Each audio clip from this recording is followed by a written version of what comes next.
Well, thank you everyone for coming. Raise your hand if you know what a historical NFT is. All right, we got one, we got a few.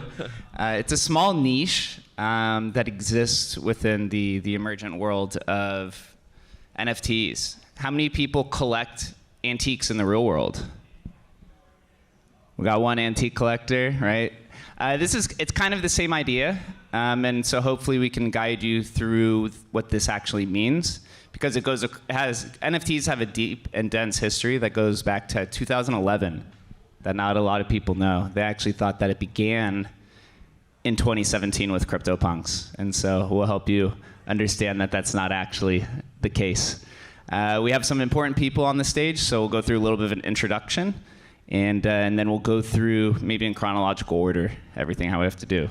So, hello, my name is Shawn Leary. I'm a part of the Rare Pepes project, and I was one of the curators of what some people say is the first decentralized art collection. And then it uses a protocol called Counterparty, and it's all on Bitcoin. But like Jake said, it started way sooner than that. You had Namecoin. I see Neely in the audience. You know, the leap of turning a token into the art is something that slowly built up, and you have to go back, and there's a history to it. And the community is freaking, look at the vibes of it's the best space to be a part of. So happy to be here. So. Yeah, Shawn, don't let Shawn dismiss you. He's one of the OGs, Rare Pepes. Does everyone know what Pepe is? Yes. Of course everyone knows what Pepe is. It's pretty much the Mickey Mouse of crypto and of the internet, right? It's the most memed, I guess you say it, IP in existence. Yeah, I love Rare Pepes. Yeah, thanks, Jake. And yeah, it's a pleasure to actually share the stage with Jake and Shawn. So I'm Steven, XOAO. I've been kind of deep diving into historical NFTs and doing research for a while now. And I'm the community lead for Crypto Skulls DAO, which is a 2019 project. Pixel art, very, very skullish, we call it. Yeah, it's really about the community, as you said. It's fitting that we're on the community stage. It's a niche space, but it's growing. And I think the historical NFT space is something that you should definitely do your research on. Absolutely. So Steven has created the Historical NFT Museum, which is a pretty good educational tool to help people understand what it actually is. And my name is Jake Gallen. I work over at Emblem Vault, which is a tool that helps people trade NFTs across blockchains. So if you're familiar with ordinals or Bitcoin stamps or Counterparty, our tool allows them to trade on OpenSea. And as of today, it has about 45,000 ETH traded and 12,000 unique holders, which makes Emblem Vault the 6th largest NFT collection in the industry. So, and most of our community members are from the historical NFT space. Of the 50,000 NFTs that have been created, 25,000 of them are Rare Pepes, because that is the beloved project that is the birth of decentralized crypto art. And we'll move into that in a second. But I want to take this all the way back to where NFTs began. NFTs began actually on Namecoin. Does anyone know what Namecoin is by chance? Nobody does, yeah. So Namecoin was actually the first altcoin that was created. It was actually advocated for by Satoshi Nakamoto, Gavin Andreessen, Hal Finney. You could go to the old Bitcoin Talk forums and you can see them debating about forking Bitcoin to create this domain registry or decentralized version of it. And so the first NFT that was ever created is actually bitcoin.bit. It's this similar idea of what ENS is, if you're familiar with ENS with .eth, but this was .bit and it was just for domains because there's no smart contracts. And from here, this is kind of where a lot of experimentation happened. Decentralized identity and domains were kind of like a high priority and a high preference for a lot of these early cypherpunks. And from there, this is where you start seeing your first tokenized images. You start seeing GIFs that are being registered by Kevin McCoy. You start seeing actual early PFPs being registered to the blockchain, like Twitter eggs and blockheads that were created by 8bit.me. People were taking these non-NFT avatar builders. So they were actually called avatars before PFPs. A lot of people don't know that. We've kind of ruined that and appropriated it. And then from there, they start taking their PFPs from Twitter, registering them into Namecoin. And there's a whole nother back-end way to collect this, and we'll cover collecting in a second. But then when you move on from Namecoin and you go to Bitcoin, there's two different platforms that existed with early Bitcoin NFT experimentation. One is Ascribe that does not exist anymore, and then you have Counterparty, which Shawn mentioned. And Counterparty is where you start seeing a bunch of NFTs being created, a bunch of individual NFTs, which are just tokens that have images registered to them in these very early days of experimentation. And this is kind of where the birth of NFTs begin, with Spells of Genesis, and then Rare Pepes. And we're lucky enough to have Shawn here, who was literally in the very beginning of the birth of crypto art as one of the Rare Pepe scientists, which is just a group of individuals who helped curate Rare Pepes, which now exists as 1,774 different cards. Yeah, you'd call them editions. I think now that's the term. Basically one art, and then there's 300 of them, or there's actually one of one. So only one Pepe was the first one of one, I think, in a collection. So a lot of firsts, but people like to collect different stuff, and we're all looking at our phones anyway, and the art is about that size. So it's just going to be in the right place, the right time, and. So Shawn, tell us a little bit what it was like creating these decentralized or distributed art network. Rare Pepes ended up with over 300 artists across 2 years, but in those early days there was no blueprint of what an NFT was, and that term NFT wasn't created till 2018. So what were those early discussions like? ETH people take over and they rename everything. We came up with this, it's our, no, I'm just kidding. Yeah, what was the question again? Sorry. Just for everyone that's in the crowd, like, what were those early days like when you're creating this decentralized crypto art network that didn't have a blueprint that existed? Everything happened in a Telegram chat. So we're all living in this virtual world, communicating, building relationships. We're spaced out, so we're kind of finding ourselves these like-minded little communities, and someone just kind of hit the spark. And two companies had been trying to make NFTs. You had Force of Will, you had Spells of Genesis, and they never went anywhere with it. One got canceled, and the game with Spells of Genesis wasn't that good. But for like 2 years, the technology's there. No one thought about and Mike comes into the chat, he comes in the Counterparty chat, he's like, I'm gonna make provably rare Pepes, because that was part of the meme of Pepe. There's a great video of a young man, he's about 12, 13, he's like, I will now make the rarest Pepe, and he's a little heavy-set little kid, and he's like, I will draw this Pepe with my eyes closed, and then I will rip it up and eat it. So no one has ever seen this Pepe. It is the rarest Pepe ever. And he draws it, and then he eats the whole thing.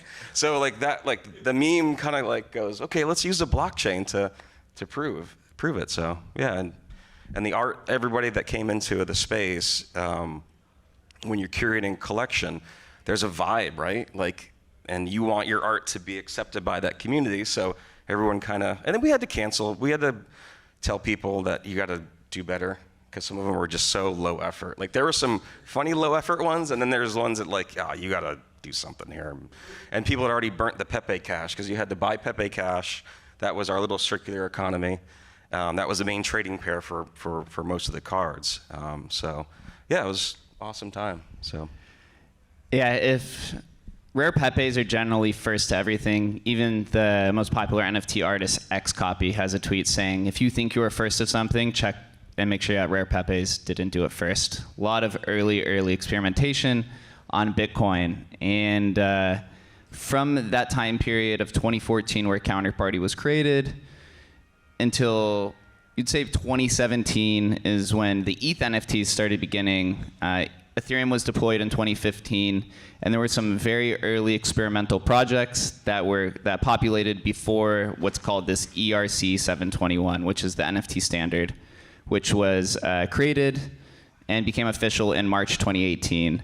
So all these projects before March 2018 on Ethereum are what we consider pretty valuable, at least most people do, because there was no standardization to it. So you start seeing a lot of different experimentations. And so I wanted to ask Stephen, as somebody who's a curator of the Historical NFT Museum, what type of differences and unique projects popped up in 2017 in those early days of Ethereum that may be interesting to the crowd? Yeah, thanks, Jake. Appreciate it. So I've got here the Historical NFT Museum card, and I'll hand these out to you where you can scan the QR code and actually see the museum. But what you've got here is that we've broken it down into 5 sort of different periods. But specifically to answer your question, 2017 is what we call middle to late emergence period, where we see expanding interest in crypto, in on-chain collectibles. So it really, obviously 2017 is a huge year. Where you see the first 10K PFP, the CryptoPunks, obviously, and obviously then you see the projects that are, like you said, the Mooncats in 2018, and it's really creation of that ERC 721 token in January 2018 that kind of sparked the whole conversation. But I'm just looking at a list of projects actually that you should check out. So you've got the the Mooncats, the Ether Rocks, the CryptoBots, the Realms of Ether, Crypto Titties, Crypto Fighters, ENS, Crypto Kitties. So many amazing projects, right? And I don't want to miss it out. That's why I'm literally telling you it from the museum. So you really have to check it out.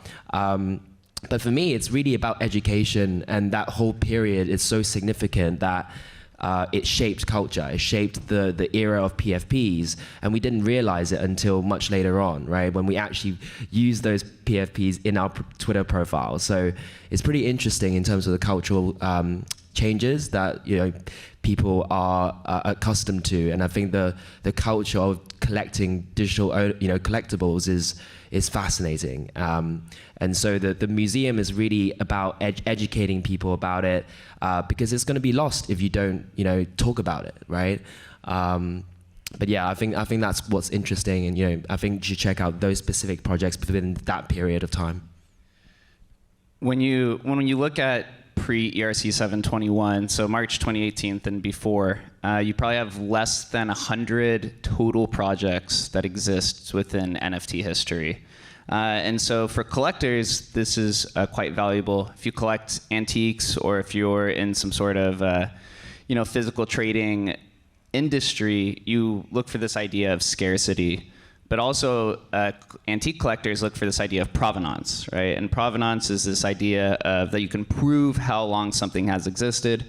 This is how a lot of art collectors or art houses tend to value their pieces, is to have this kind of like chain of command, or this chain of history proving something was created.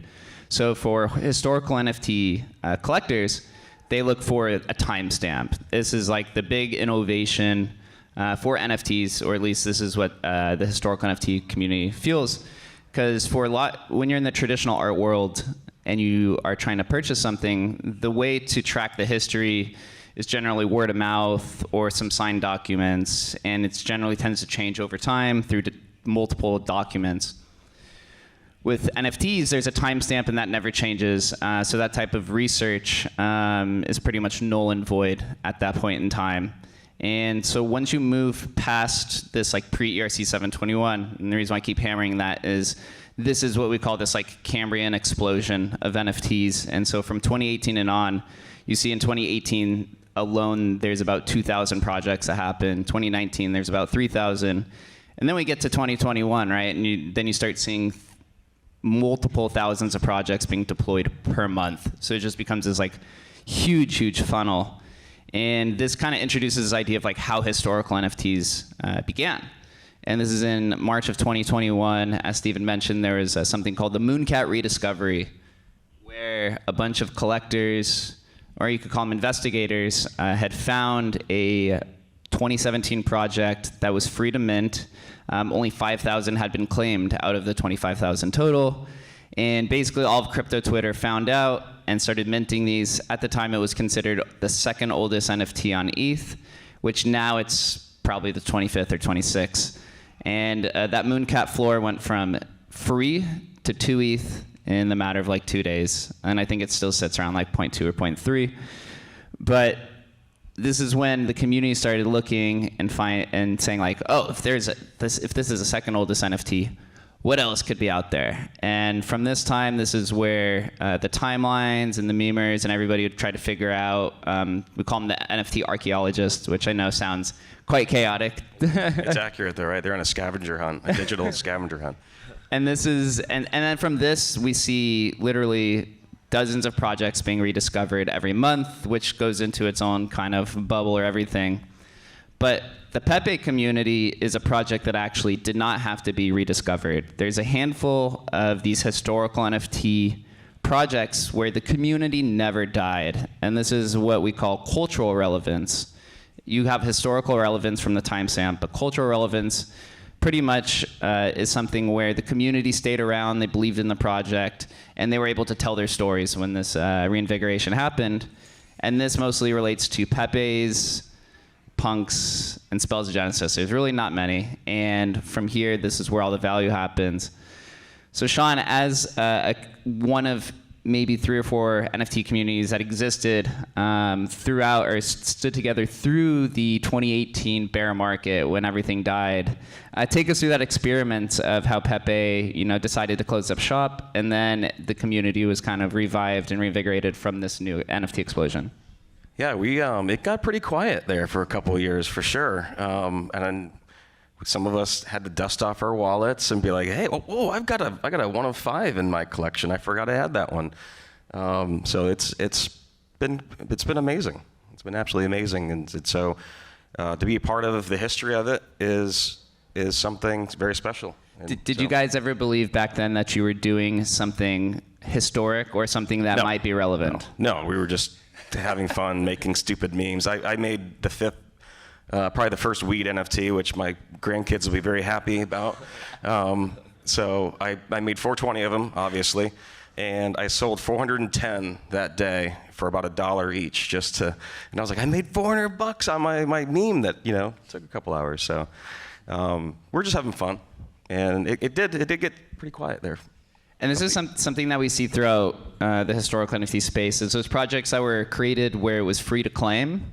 Or there was no expectation of profits are the ones that are actually like quite valuable now. The highest selling Pepe ever is Pepeopolis that sold at Sotheby's auction house for $3.5 million. So right, these type of Pepes, they sell in CryptoPunk price ranges because it's a very similar dynamic. CryptoPunks were free to claim as well. But moving on to where Steven hangs out, he is a devout member of the Crypto Schools community, which is a 2019 project. There's a bunch of different firsts or claims for firsts, which is always heavily debated. I've learned in the historical space, never say your first because it's a never-ending philosophical debate. I have a skull. I love it. Wait a second. But Steven, tell us the dynamic of crypto schools within this historical NFT context where maybe it has more modern NFTs, which we just say is like 2021 and to the present day. It's kind of like in this middle area where a lot of people debate that it's not historical because of the timestamp, but then it's early in other categories that may be considered historical. Yeah, thanks, Jake. I think it's really interesting, right? So 2018 to 2019 and onwards, we call in the museum the late emergence to early consolidation period.